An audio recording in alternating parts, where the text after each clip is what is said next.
तीन बहनों की लालची भाभी। करिश्मा, रेशमा और मनीषा तीन बहनें हैं। उनका एक भाई भी है, मयंक। मयंक अपनी बहनों को बहुत प्यार करता है, लेकिन मयंक की पत्नी सविता इस मामले में मयंक से बिल्कुल ही अलग है। वो अपनी ननदों का जितना बुरा कर सकती है उतना बुरा करती ही रहती है और अपनी ननदों पर हुक्म भी चलाती है। करिश्मा, करिश्मा, तुमने अभी तक नाश्ता नहीं बनाया? तुम्हारे भैया को ऑफिस जाने में देर हो रही है। हाँ भाभी, बस अभी बनाती हूँ। करिश्मा, तुम ये ढीलापन छोड़ दो। कल को पराये घर जाना है। वहाँ अगर तुम इस तरह से काम करोगी तो लोग क्या कहेंगे कि माँ ने और भाभी ने कुछ सिखाया नहीं। और तुम्हारी दोनों बहनें कहाँ हैं? रेशमा मार्केट गई है और मनीषा सो रही है। क्या? सुबह के 8 बज रहे हैं और ये महारानी अभी भी सो रही है? ये कहते हुए सविता अपनी सास दुर्गा देवी के पास जाती है। माँ जी, देख रही हो अपनी बेटियों के तौर तरीके? क्या हुआ बहू, सुबह सुबह क्या कर दिया मेरी बेटियों ने? अरे एक तो अभी अभी उठकर किचन में गई है, दूसरी सुबह सुबह बाहर चली गई और तीसरी अभी तक सो रही है। क्या करूं मैं इन तीनों का, मैं तो परेशान हो गई हूँ। जाकर उठा उसे और रेशमा से मैं बात करती हूँ। सविता सीधा मनीषा के कमरे में जाती है और उससे कहती है, महारानी जल्दी उठो, सूरज सर पर आ गया है। भाभी थोड़ी देर और सोने दो ना, मैं रात को लेट सोई थी। वो क्या है ना, यूनिट टेस्ट चल रहे हैं। शराफत से उठती है या नहीं, या फिर पानी की भरी बाल्टी डालूं तेरे ऊपर? नहीं भाभी, मुझे बिस्तर में नहीं नहाना, उठती हूँ मैं। मनीषा जल्दी से उठकर बाथरूम में चली जाती है। सभी आराम से बैठकर नाश्ता कर रहे होते कि तभी रेशमा बाजार से हाथ में सामान लिए आ जाती है। रेशमा को देखते ही सविता उस पर बरस पड़ती है। लो, आ गई महारानी। ऐसा भी क्या सामान लाना था जो सुबह आंख मलते ही बाजार की तरफ रवाना हो गई? भाभी, कल आप ही तो चीख रही थी कि घर का सारा सामान मुझे ही लाना पड़ता है, घर में किसी को भी किसी काम से कोई लेना देना नहीं है। अब मैं बाजार जाकर सामान ले आई तो आपको इस बात से भी तकलीफ हो रही है? देख रही हो माँ जी, अपनी बेटी की जुबान कैंची से भी तेज चलती है। और मयंक, आप तो कुछ कहेंगे नहीं अपनी लाडली बहन को? रेशमा, अपनी भाभी से ऐसे बात नहीं करते। चलो माफी मांगो। भैया, मैं क्यों माफी मांगू? आप भाभी से बोलिए ना कि हम पर कम हुक्म चलाया करे। हम इस घर की बेटियां हैं और आपकी पत्नी की ननद है, नौकरानी नहीं। लो कर लो बात। इनकी भलाई के लिए कुछ भी बोलो तो इन्हें बुरा लग जाता है। इस घर में यही इज्जत है मेरी। देख लो माँ जी, आपकी बेटी किस लहजे में मुझसे बात कर रही है। सविता वहाँ से चली जाती है। मयंक को बहुत गुस्सा आता है, वो भी वहाँ से चला जाता है। फिर करिश्मा रेशमा को समझाती है, रेशमा, तुम्हें भाभी से माफी मांग लेनी चाहिए थी ना। लेकिन दीदी, मैंने कुछ किया ही नहीं, तो मैं माफी क्यों मांगू? हाँ करिश्मा दीदी, रेशमा दीदी जैसे ही घर में आई भाभी ही उन पर चिल्ला रही थी। हाँ, मैं मानती हूँ कि गलती भाभी की थी। मैं तो इसलिए बोल रही हूँ कि भाभी ने माँ को तो पूरी तरह अपने वश में कर लिया है। वो हमारी बात सुनती ही नहीं। मयंक भैया हमारे लिए हमेशा खड़े रहते हैं, इसलिए उनकी बात का मान तो तुम्हें रखना चाहिए था ना।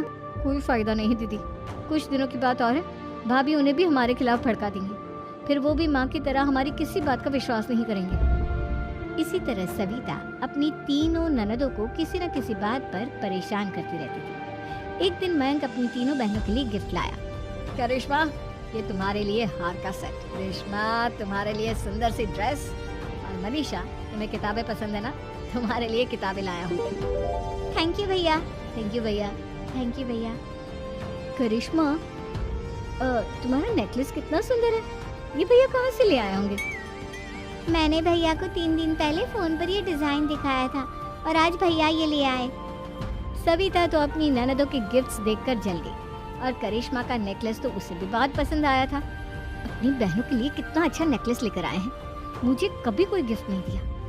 मैं आज ही ये हार चुरा लूंगी। रात में सविता करिश्मा का हार चुरा लेती है और इसी तरह उसे अपनी ननदों की जो भी चीज अच्छी लगती वो उसे मांगती नहीं, बल्कि रात के अंधेरे में चुरा लेती। इसी तरह दिन बीतते गए और सविता ने मयंक के दिल में भी उसकी बहनों के लिए नफरत पैदा कर दी। एक दिन मयंक ने करिश्मा और रेशमा के लिए रिश्ता देखा और ये बात उसने घर में सबको बताई। माँ, करिश्मा और रेशमा के लिए बहुत अच्छा रिश्ता आया है, वो लोग कल इन्हें देखने आ रहे हैं। आप और सविता मिलकर सारी तैयारी कर लेना। ये सुनकर करिश्मा और रेशमा खुश हो जाती हैं, लेकिन सविता सोचती है अगर इन दोनों बहनों की शादी हो गई तो घर और बाहर का काम कौन करेगा? मनीषा तो एक नंबर की कामचोर है, उससे तो किसी बात की उम्मीद लगाना ही बेकार है। मुझे इस शादी को रोकना होगा। अगले दिन सभी लड़के वालों के स्वागत की तैयारी करने में लगे होते हैं। तभी मयंक अपनी बहनों से आकर कहता है, तैयार हो गई तुम दोनों?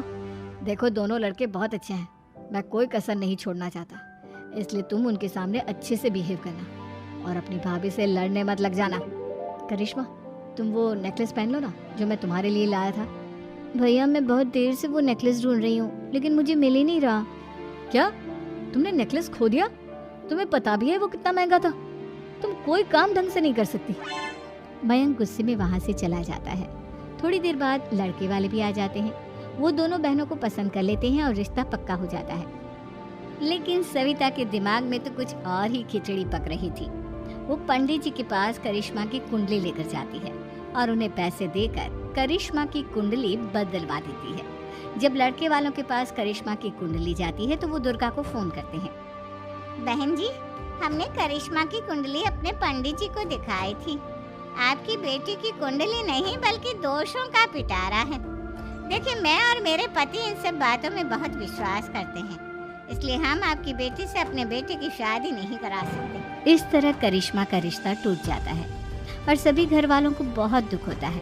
अब कविता सोचती है, चलो करिश्मा का तो रिश्ता टूट गया, अब रेशमा का भी रिश्ता तोड़ना है। क्या करूं? अब सविता आवाज बदलकर किसी अननोन नंबर से रेशमा के होने वाले ससुराल में फोन करती है।